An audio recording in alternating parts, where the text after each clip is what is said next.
माँ आ रही है। परी बेटा, अभी तक तुम इस कमरे में बैठी हो, चलो मेरे साथ बाहर सोने।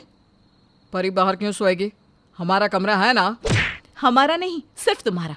मैं तुमसे परेशान हूँ, और जब मैं इस कमरे में नहीं रहती तो मेरी बेटी क्यों रहे? इनफैक्ट मैं और मेरी बेटी इस घर में ही क्यों हैं? और तो ठीक है, अगर तुम मुझे छोड़ना चाहती हो तो छोड़ दो, और मेरा घर भी छोड़ देना, पर मेरी बेटी मुझे दे देना। मैंने उसे जन्म दिया है, और मैं नहीं चाहती कि मेरी बेटी एक ऐसे आदमी के साथ रहे जिससे अपनी शराब और सिर्फ अपने काम से मतलब हो, जो उसके लिए कभी वक्त ही ना निकाल पाए। मैंने अपनी जिंदगी के 10 साल तुम्हारे साथ ये बिताकर गुजार लिए कि कभी तो तुम मुझे समझोगे, समय दोगे। पर तुम्हारे पास कभी मेरे लिए समय ही नहीं निकला। कैसे समय दूं मैं तुम्हें? जब मेरे पास समय होता है उस समय तुम अपनी उस घटिया जॉब में बिजी रहती हो। अरे पैसे की कमी है क्या मेरे पास? क्यों नहीं छोड़ देती अपनी उस घटिया सी नौकरी को? और वैसे भी किसी की नौकरी करके तुम मेरे बच्चे को नहीं पाल सकती।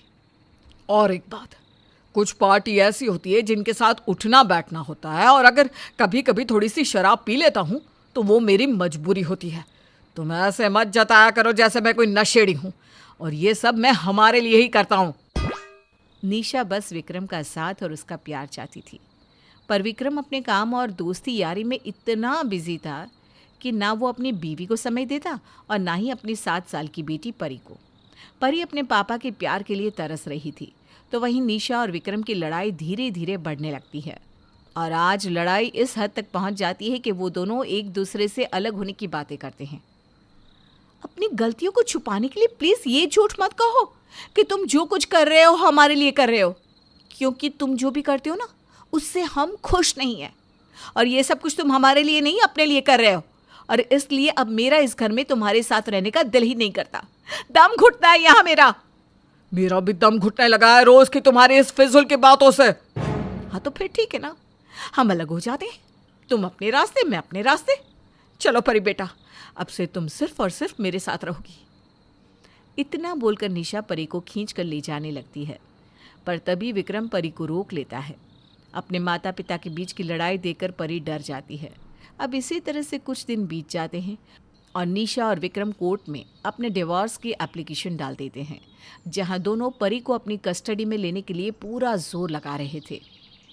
देखिए वकील जी, मेरा उस औरत से अब कोई रिश्ता नहीं है।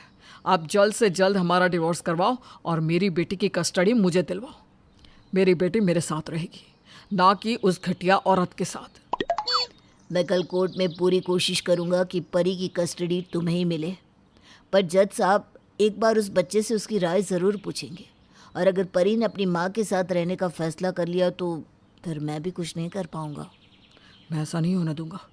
जब तक केस रफा दफा नहीं हो जाता, इस घर से ना तो मेरी बेटी जाएगी और ना ही निशा। विक्रम अपनी बेटी के लिए कुछ भी कर सकता था, इसलिए वो निशा को भी घर छोड़कर नहीं जाने देता और उसे जैसे तैसे रोक लेता है। विक्रम और निशा के डाइवोर्स की बात आगे चल रही थी। कुछ ही दिनों में दोनों को कोर्ट जाना था, पर उससे पहले विक्रम के पास उसकी माँ का फ़ोन आता है। मेरे बच्चे, तू तो शहर जाकर भूल ही गया अपनी माँ को। पहले तो बहू फ़ोन भी कर लेती थी, पर कुछ दिनों से उसने भी फ़ोन करना बंद कर दिया है। मुझ बूढ़ी औरत के पास ज़्यादा समय नहीं है। मैं सोच रही थी अपनी बहू, बेटे और पोती से मिल लूँ। वो तेरे दूर के काका जी ना शहर आ रहे हैं, तो मैं भी उन्हीं के साथ आ रही हूँ। तू मुझे स्टेशन पर लेने आ जाना। मैं अपनी बची कुछ ज़िंदगी तुम्हारे साथ बिताना चाहती हूँ। माँ, तुम ऐसा क्यों बोलती हो? तुम्हें कुछ नहीं होगा। अरे अभी तो तुम्हारी बहुत लंबी उम्र है, और मैं हर महीने पैसे तो भिजवा रहा हूँ इलाज के लिए। फिर यहाँ क्यों आना? बेटा, ये मेरी आखिरी ख्वाहिश है कि मरने से पहले मैं अपना कुछ समय अपनी बहू, बेटे और पोती के साथ बिताऊं और उनका हंसता खिलता परिवार देख सकूं।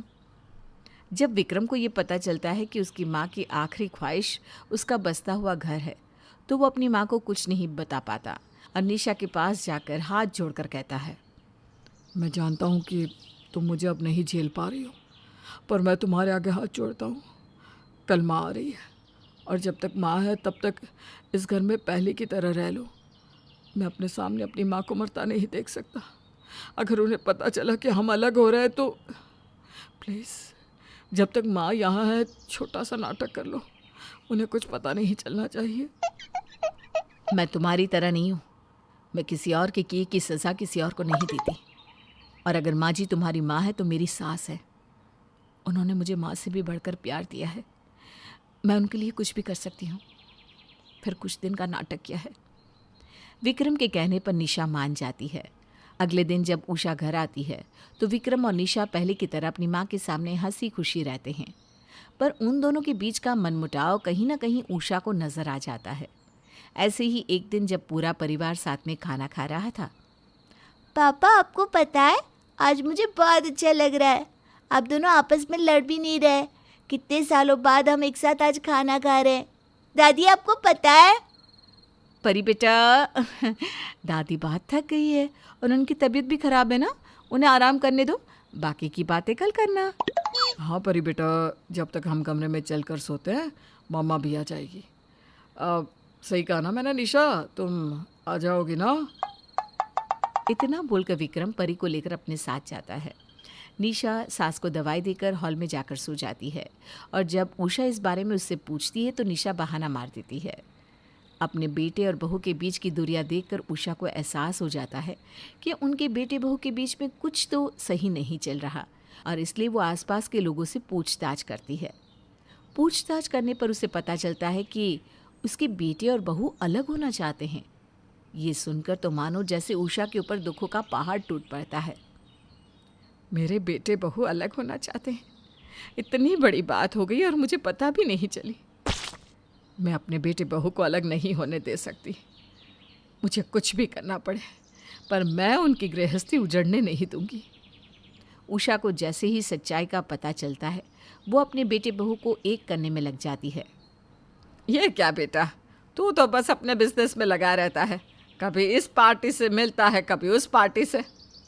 अरे कभी अपनी माँ बीवी बच्चों को किसी पार्टी में लेकर गया क्या? थोड़ा टाइम घर में भी दे, बहू को भी अच्छा लगेगा और परी को भी, और तभी तुझसे लगाव बढ़ेगा। और बहू तू, जब पति इतना कमा रहा है तो नौकरी की क्या ज़रूरत है? और अगर फिर भी तुझे कमाना है तो अपना खुद का पार्लर क्यों नहीं खोल लेती? तूने ब्यूटिशियन कहीं और नौकरी करने के लिए सीखी थी क्या? मैं कोशिश करता हूँ आज जल्दी आने का, फिर हम सब बाहर एक साथ डिनर करेंगे। ठीक है माँ, जब तक आप यहाँ हैं मैं भी ऑफिस जाना बंद कर देती हूँ ताकि आपका मन लगा रहे। इस तरह उषा अपने बेटे और बहू को एक करने में लग जाती है। समय यूं ही गुजरता है और समय के साथ निशा और विक्रम के बीच की दूरियां भी खत्म होने लगती है और उषा विक्रम से कहकर निशा के लिए छोटा सा पार्लर खुलवा देती है जहां निशा हर समय बिजी रहती है। तो वहीं दूसरी ओर विक्रम भी अपने परिवार को पूरा टाइम और प्यार देता है, जिस वजह से निशा अपना फैसला बदल लेती है और विक्रम को भी एहसास हो जाता है कि परिवार के साथ होना कितना ज़रूरी है।